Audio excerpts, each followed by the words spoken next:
Wassalatu wassalamu ala asrofil anbiya'i wal mursalin nabiyina Muhammadin wa alihi wa sahbihi amma ba'd. Qala ta'ala fil hadis ya ayyuhalladzina amanu taqullaha haqqa tuqatih wa la tamutunna illa wa antum muslimun. Ya ayyuhalladzina amanu kutiba alaikumus shiyam kama kutiba alal ladzina min qablikum la'allakum tattaqun. Ayat. Ketua pimpinan cabang Muhammadiyah Sanawita yang saya hormati beserta jajarannya, pimpinan daerah Muhammadiyah yang hadir pada daerah ini, berkreasi, dan semua para jamaah yang insya Allah ini kelihatannya semua puasa.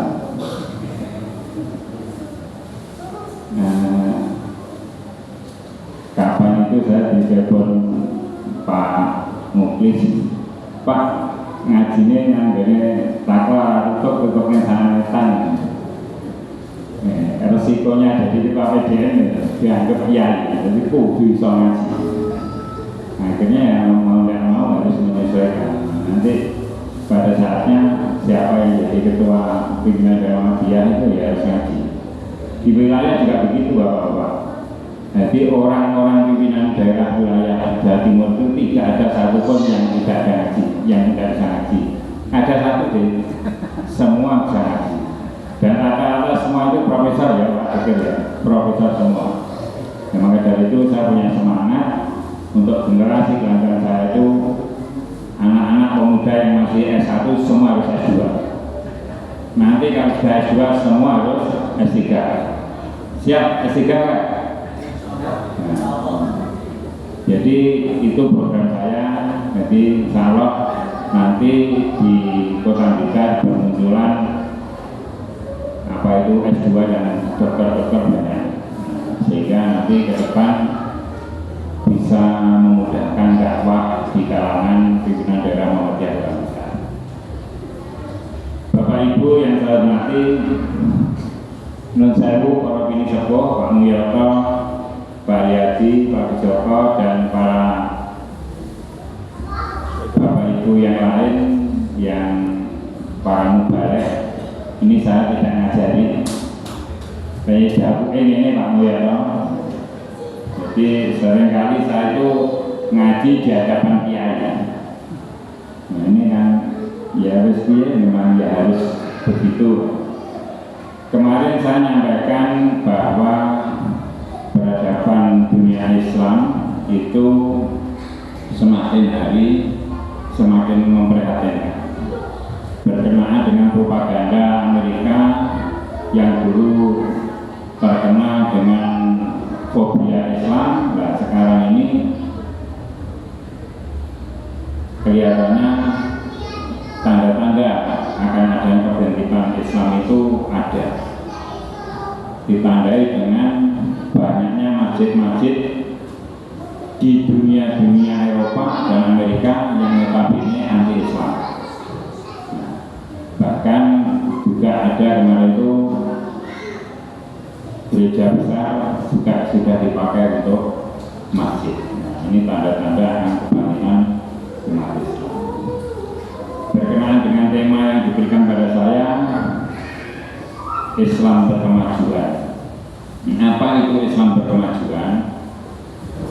Jadi sudah saya banyak catat di sini bahwa Islam kemajuan itu adalah pemahaman yang mengajak anggotanya itu berpikir modern. Itu Islam berkemajuan.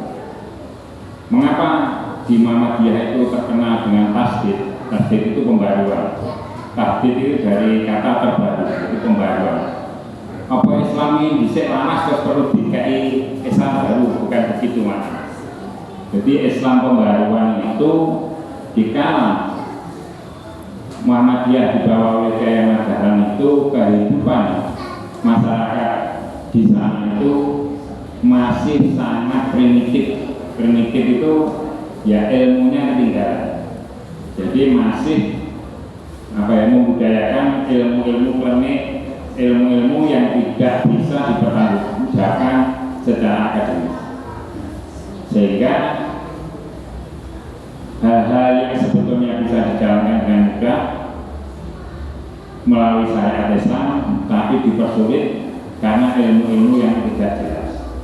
Maka dari itu dulu terkenal dengan TBC, takhayul, bid'ah dan khurafat, itu dibasmi oleh Mbah Yahya Madahlan dengan semboyannya memberi surat Al-Ma'un. Itu pertama-tama yang diajarkan oleh Mbah Yahya Madahlan. Maka dari itu pada kehidupan zaman itu hal-hal yang sebetulnya mudah dipersulit itu contoh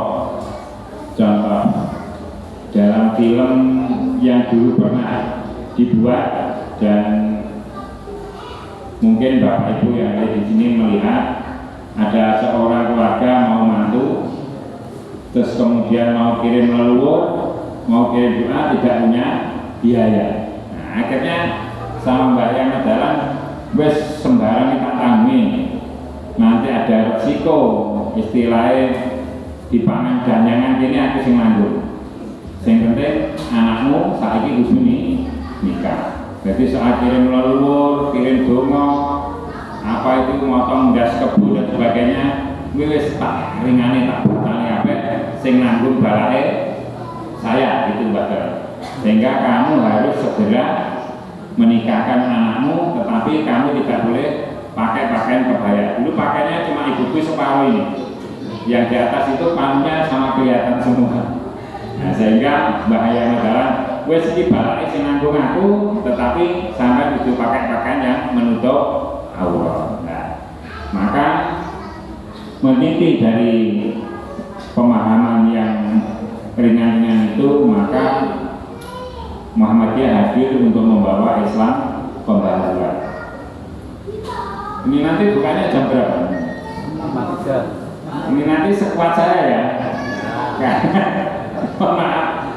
Tadi malam pulang dengan Pak Riyadi dari Lamongan, saya nggak sahur karena ternyata bangun di rumah nggak ada apa-apa, terus akhirnya cuma minum madu, terus nunggu sholat subuh baru tidur. Nah ini nanti kalau saya harus bicara 1 jam kayaknya nggak kuat, jadi kuatnya santai saja ya. Kemudian Bapak Ibu yang saya hormati, mengapa Islam itu perlu pembaruan? Pembaruan dalam arti pemahaman Islam. Jadi bukan pembaruan agama Islam yang baru, tapi pembaruan dalam ranah membaharui dalam pemahaman Islam kembali ke Kitabullah Sunnah Rasul. Itu intinya. Jadi bagaimana sesuai dengan apa itu ikrar kita, syahadat asyhadu alla ilaha illallah wa asyhadu anna muhammadan abduhu wa rasuluh. Jadi saya bersaksi tiada Tuhan selain Allah dan bersaksi bahwa Muhammad itu utusan Allah. Maka konsekuensi syahadat itu kita harus melaksanakan Islam secara kafah, secara utuh. Itu pemahaman Islam. Sehingga pemahaman pada zaman apa itu dulu itu zaman ya jahiliyah bisa dikatakan begitu. Maka pemahaman Islam sedikit demi sedikit dimasukkan ke masyarakat di dalam kehidupan sehari-hari, sehingga apa? Sehingga masyarakat itu tidak mempersulit diri di dalam melakukan kehidupan dalam untuk kehidupan bermasyarakat. Artinya ada orang yang takut dicap karena durhaka kepada orang tuanya meninggal, tidak tidak dilahirkan, dia takut dikucilkan oleh tetangga kanan kiri, maka dia direwangi utang-utang. Terus nggak duit, aku tak utang sapi disembelih karena hanya takut dicap oleh tetangganya sebagai anak durhaka, tidak mendoakan orang tua yang meninggal. Akhirnya apa? Akhirnya bebannya menjadi bertambah. Sing sakjane ora kuat tuku sapi, akhirnya dipaksa untuk beli sapi disembelih untuk keselamatan dibagikan kepada para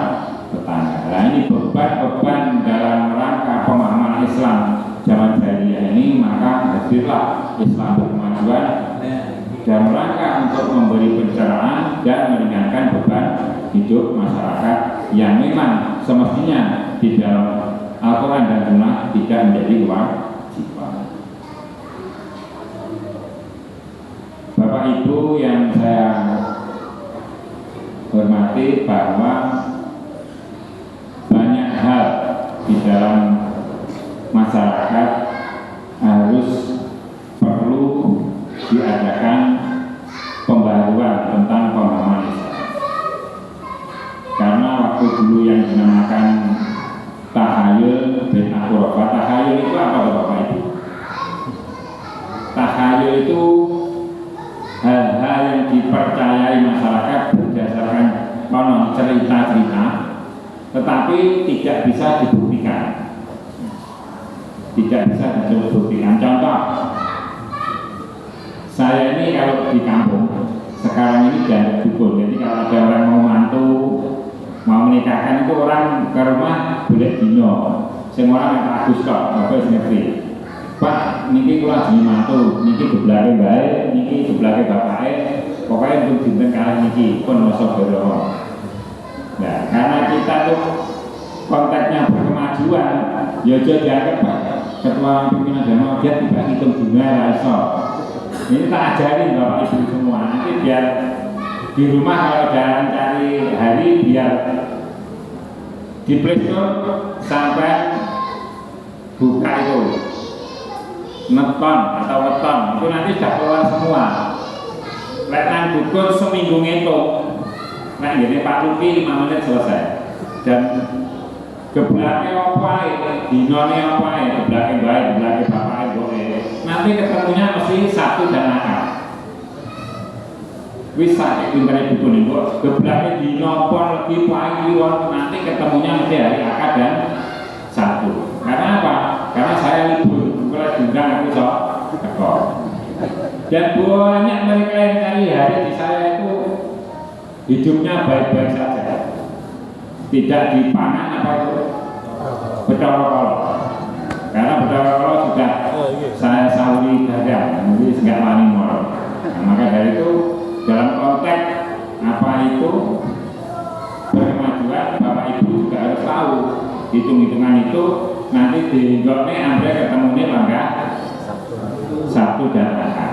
Itu bisa Bapak Ibu, karena itu semua itu hanya angka wage, songo, kliwon, kilo-kilo ketemu mungkin songolas niki, gebrake nopo ini tak godek nih ntar namanya coba gak usah bawa menyang. Nah 5 menit selesai mengaplikasi. Nah ini Bapak Ibu nanti harus belajar agar apa? Agar dianggap orang Muhammadiyah itu tidak anti hal seperti itu.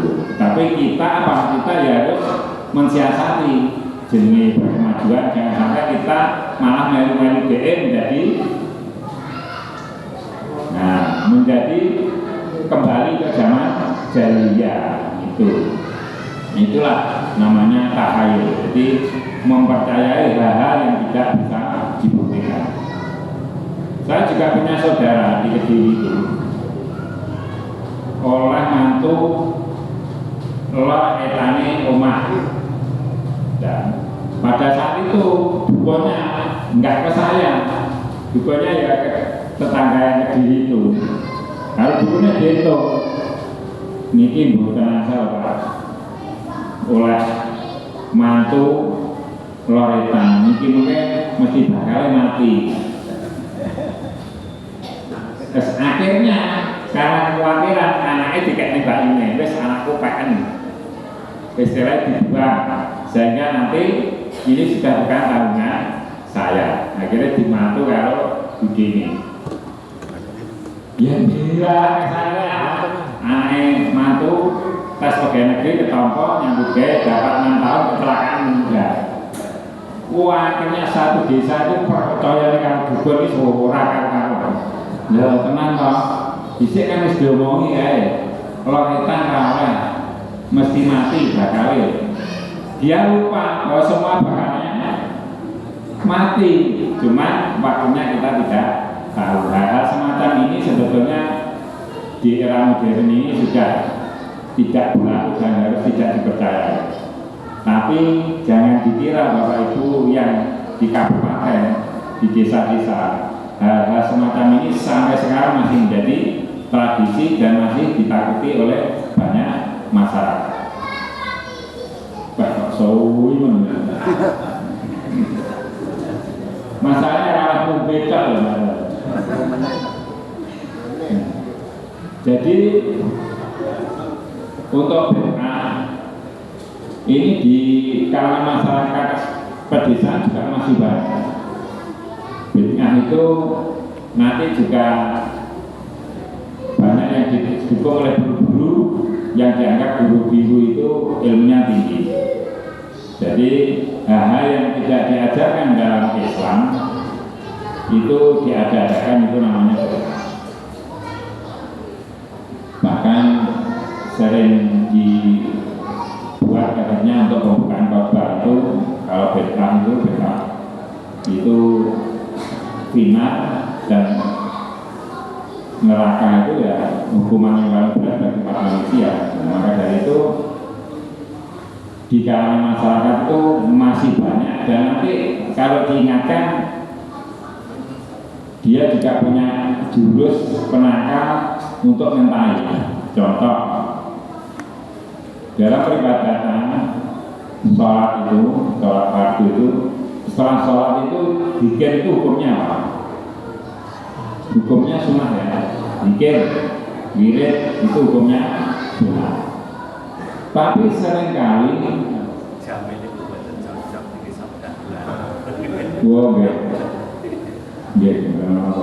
santai apa kan dia kesalahan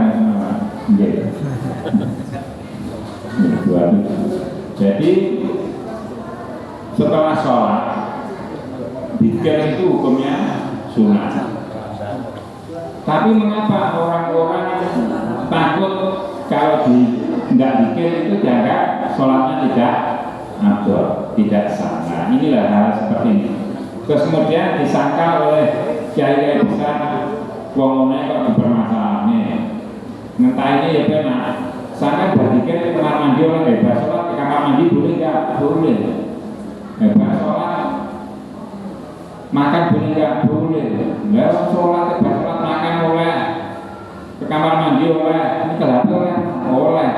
Ya kok zikir nggak boleh? Padahal bukan masalah boleh dan tidak bolehnya zikir, bahwa zikir itu tidak dalam rangkaian kewajiban dalam rangkaian sholat. Itu. Nah, hal-hal seperti ini maka di dalam Muhammadiyah terkenal dengan Islam pembaruan yang dikatakan tasdid itu tadi. Kemudian khurafat itu apa? Khurafat itu lebih percaya kepada hal-hal yang seharusnya melampaui batas kekuatan yang dipercayai. Contoh, Pak Haryadi itu dokter. Pak Haryadi yang itu orang wong iso ngilang. Dia bisa menghidupkan orang mati. Ini khurafat namanya. Mempercayai yang di luar kemampuan yang dipercayai. Ini lebih ke syirik dan musyrik. Jadi bawa keris, aku les bawa keris ini orang tegas apa-apa. Nah, ternyata biarkan orang tegas apa-apa itu bapak ngorek tidak lima punya apa, jadi makan apa-apa sulit.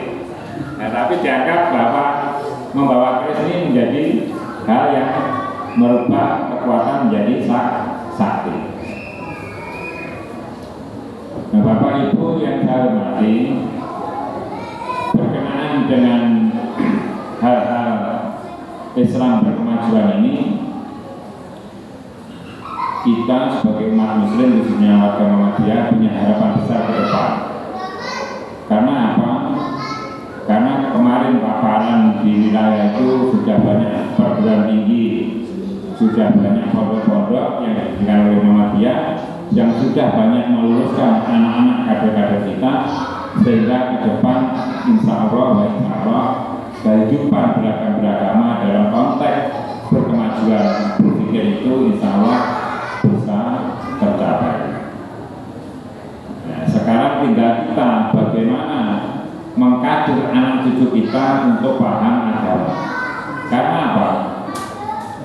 Karena masih banyak aum itu apa? Amal usaha Muhammadiyah. Aum kita itu mayoritas 90% itu penghuninya bukan warga Muhammadiyah. Ya sih, beberapa tahun ini dokter-dokternya ada anak Muhammadiyah. Tuh masalah itu, itu anak orang Muhammadiyah. Tapi kalau dokter saya anak Muhammadiyah kok bilang nggak ada, wah anak bagus ya. Nah, maka dari itu nanti ke depan harapan saya, meskipun saya sudah mati, pada tidak mati meninggal, aum besar itu ya dihuni oleh anak-anak warga Muhammadiyah. Konyolnya sekarang ini direktur Wadir ini mesti bukan anaknya orang Muhammadiyah. Nilai Sapan CS ini mesti pemuda Muhammadiyah. Ya ngeri lah. Nggak tahu sing kelas kisah warganya diri untuk petinggi-petingginya orang luar. Dan notabene penghasilan untuk sebuah rumah sakit itu hampir terbesar itu dibawa pulang oleh orang-orang non kader Muhammadiyah. Jadi untuk spesialis bedah, spesialis jin itu tidak kurang. Kalau dengan cerita-ceritanya dari teman-teman dokter itu, satu rumah sakit itu tidak kurang dari 250 sampai 300 juta per bulan. Itu sebagai jasa pelayanan ya mas ya, jasa pelayanan. Itu satu bulan katakanlah dianggap 250 juta. Mulai dari gaji cleaning service piro? Oleh cleaning service piro? Kurang bisa dibatasi. Nah itu banyak loh. Itu dibandingkan dengan seorang dokter spesialis itu tidak imbang. Maka harapan saya, ibu-ibu yang masih produktif banyak berdoa sehingga putra putrinya bisa menjadi dokter spesialis dan nanti menduduki puncak-puncak kaum yang ada di Muhammadiyah. Itu harapan saya. Bapak Ibu yang saya hormati, dalam rangka memahami Islam berkemajuan itu konteksnya itu makro banyak. Jadi tidak hanya berkisaran dalam pemikiran konteks bagaimana memahami Islam itu, tetapi di dalam rangka mendidik anak-anak itu juga dalam rangka masuk konteks Islam berkemajuan. Berpindah kepada hal yang demikian itu, Bapak Ibu, mengapa Islam berkemajuan khususnya Muhammadiyah itu mendengung-dengungkan Islam berkemajuan? Karena orang itu kalau memahami Islam secara awal, secara utuh, maka timbul pemikiran yang luas, termasuk dalam puasa ini konteksnya itu menumbuhkan rasa kepedulian sosial, kesederhanaan yang tinggi dalam konteks puasa berkemajuan. Saya sekarang tanya kepada Bapak Ibu, dalam konteks puasa yang berkemajuan ini, apa yang sudah ditorehkan Ibu tiap tahunnya bertemu dengan bulan puasa ini? Nah, kita renungkan, apa ya? Ya mek puasa masih bapake, apa bagaimana? Di dalam menumbuhkan kepedulian sosial itu yang sudah masuk dalam hati panjenengan apa? Bapak-bapak apa? Ibu-ibu apa? Coba jawabannya saya kasih waktu 5 menit. Aku harus istirahat.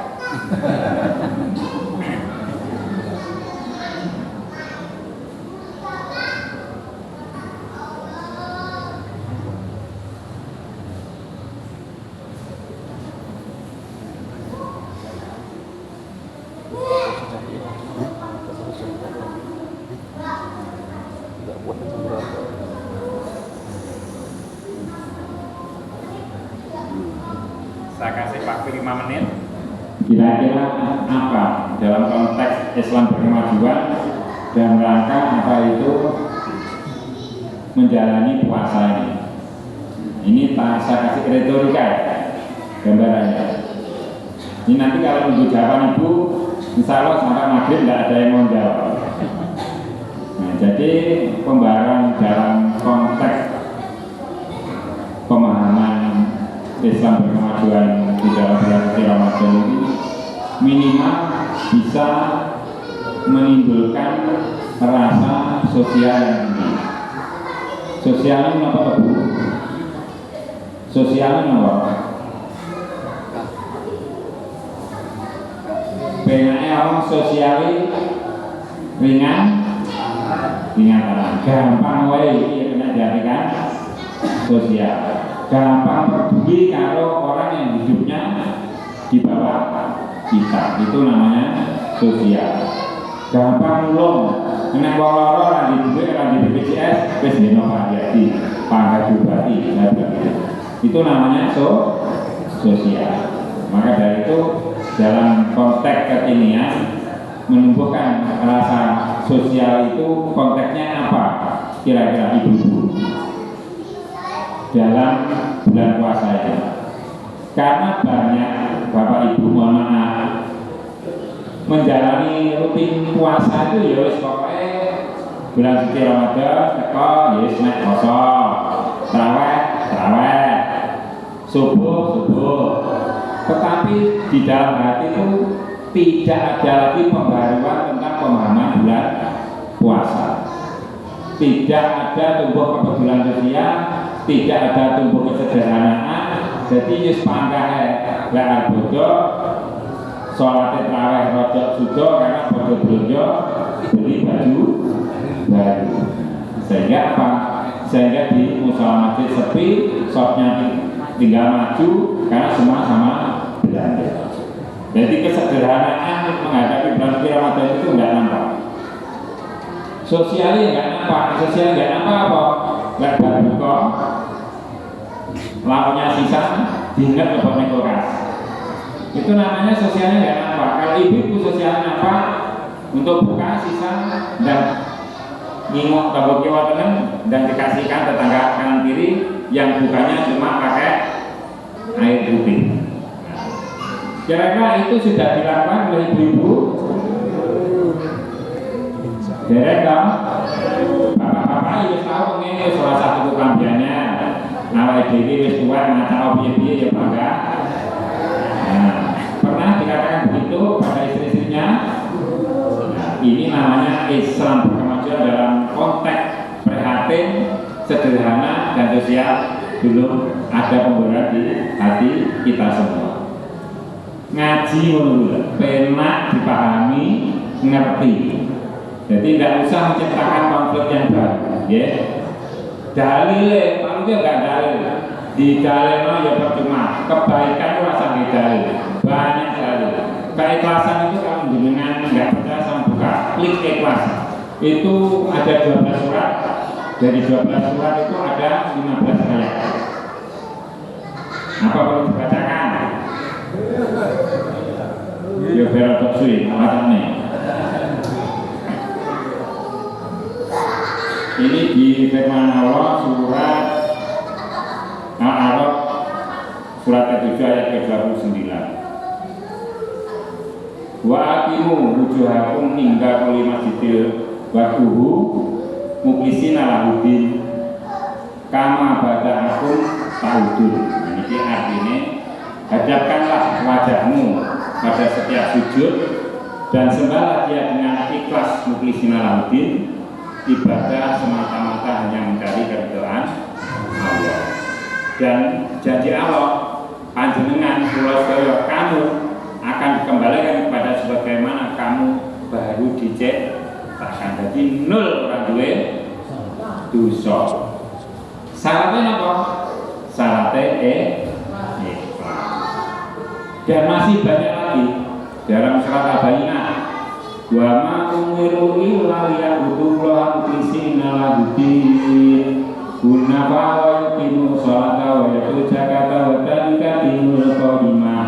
Jadi masih banyak Jadi orang itu kalau sudah memahami Islam secara kafah harus rela menjalankan sesuatu yang diperintahkan itu dengan secara mukhlisin alahuddin, dengan secara ikhlas lillahi ta'ala.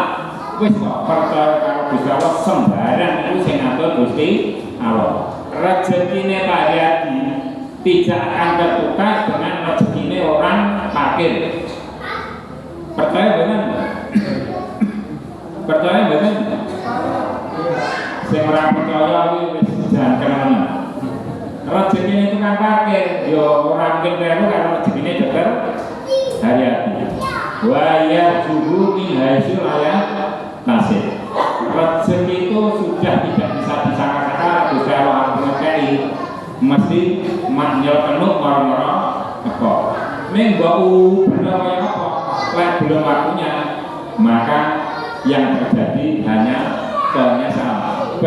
Gusti Allah tapi orang dan kayak rezeki tak rewangi kaya ini kok panggah lho.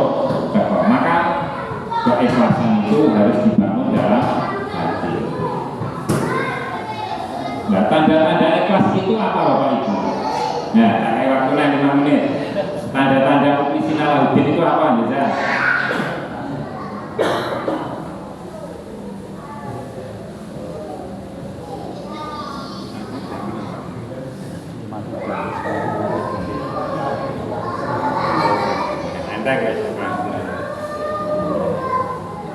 Tanda-tanda ikhlas apa Bu Bapak? Jawab tenanan benar tak sangat lihat ini. Nah, pena lawan ini. Pokoknya jawab benar. Jadi sing just kelompokan tak sangat apa lah. Nah ini saya bisa jawab. Cacat tak sangat ini. Nah. Apa tanda-tanda ikhlas? Ibu-ibu, ibu-ibu tak sangat nih, sangat dari bapak-bapak. Ikhlas itu tandanya apa? Tidak mengharapkan balasan. Podo kalau jenengan kebelet dan kamar mandi mana ya ikhlas. Orang kebelet ini kalau dimau, nah itu namanya ikhlas. Ikhlas itu begitu. Jadi berikan dikeluarkan blek orang mengharap kembali.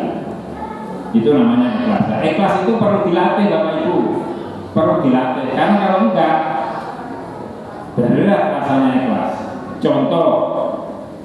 Contoh yang hidupnya malah berat cari nafkah itu betul-betul kalau dia itu tumbuh keikhlasannya, pahalanya luar biasa. Contoh, ada orang tua ibu-ibu usianya 65 tahun itu geledek membawa pisang ditawarkan pasar tempe itu kan berat. Ada usianya 65 geledek pisang, kemudian ada orang minta-minta, ada mobil apa itu berhenti di lampu merah, Pak mohon sedekah, saya seharian lapar tidak makan. Kocornya malah ditutup, akhirnya orang dijawab dengan ditutup kacanya. Kemudian mengambil para pemotor, mbak-mbak, mas-mas, ngapunten minta sedekahnya untuk makan, saya seharian tidak makan. Ngapunten Pak, tidak ada uang receh. Nah, memangnya uang receh bisa untuk makan, padahal yang diminta untuk sedekah makan. Artinya apa? Kepedulian orang-orang yang hidupnya menengah ke atas itu malah jarang nampak. Karena apa? Karena memang sejak kecil hidupnya tidak pernah salah lain ceprot. Kalau lahir yang bidang, wilayah yang spesialis. Biasanya lahir ibu ngeden, wis ora ngeden, bedah, sesat. Jadi tidak ada kesengsaraan sama sekali kehidupannya. Begitu lahir dia dimanjakan dengan kehidupan yang mewah. Jadi lek diomongi wong luwe sedina ramane ora ngerti mergo mereka tidak pernah kelaparan. Nah, akhirnya apa? Akhirnya rasa sosialnya itu tidak apa. Beda kalau mbak sing ndekek mau. Dia kerap orang pakai kayu mangan rada ngepet, mbah ngapunten kula tak nyuwun pisane iki sak lirangan kula sedinten derek Mas. Oh iya wis diwa kono wis mano karo kono. Jadi tanpa berpikir panjang, kepedulian sosial itu tumbuh dari dalam dirinya. Sebabnya apa? Dia rasanya karena keluhan. Nah ini mindset dalam Islam kebaruan itu dibalik. Wong sing hidupnya di atas itu tumbuhlah kepedulian sehingga lek nguwahi mesti beda karo wong sing hidupnya di bawah. Kasarannya lek mbae mengkai gedang sapira, kalau orang-orang yang hidupnya berkelebihan mestinya memberi makan hidupnya wis iki dimakan untuk 1 minggu. Pun enten ibu-ibu ngenten iki sanggone sing keluar terus malah diwehi nyah dimakan 1 minggu ada. Kalau ada angkat tangan tak tambahi. Lah orangnya kerja angkat tangan juga ibu. Alhamdulillah berapa menit. Nah, jadi itu untuk menumbuhkan rasa sosial dan kepedulian. Maka dari itu Bapak Ibu yang saya hormati, bahwa di dalam Quran juga dikatakan ini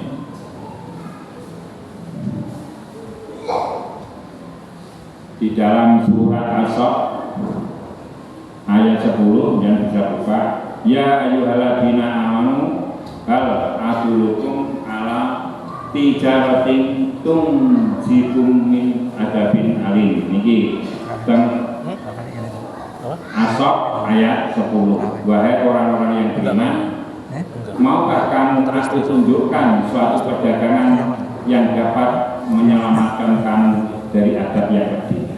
Napa perdagangan itu?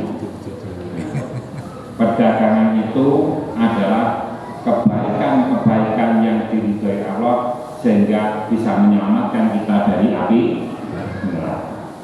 Kira-kira itu yang bisa saya sampaikan karena sudah kurang 3 menit. Nanti bisa ditutup sebagai doa oleh Pak Mulyoto. Kira-kira yang saya sampaikan bisa diterima nggih? Pak. Nanti tolong ukurnya ibu-ibu yang di rumah itu kepedulian sosial apa enggak, lah ada sisa lauk-lauk segera dikasihkan ke tangga. Ora sak dingat gosong rupane kaya janda, kaya silit wajah.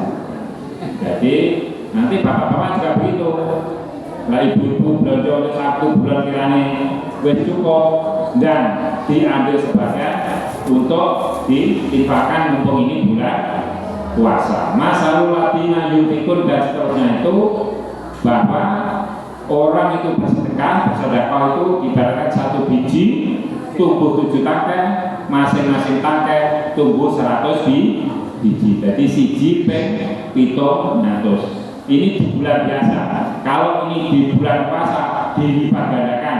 Yang bacakan nanti Pak itu suratnya itu.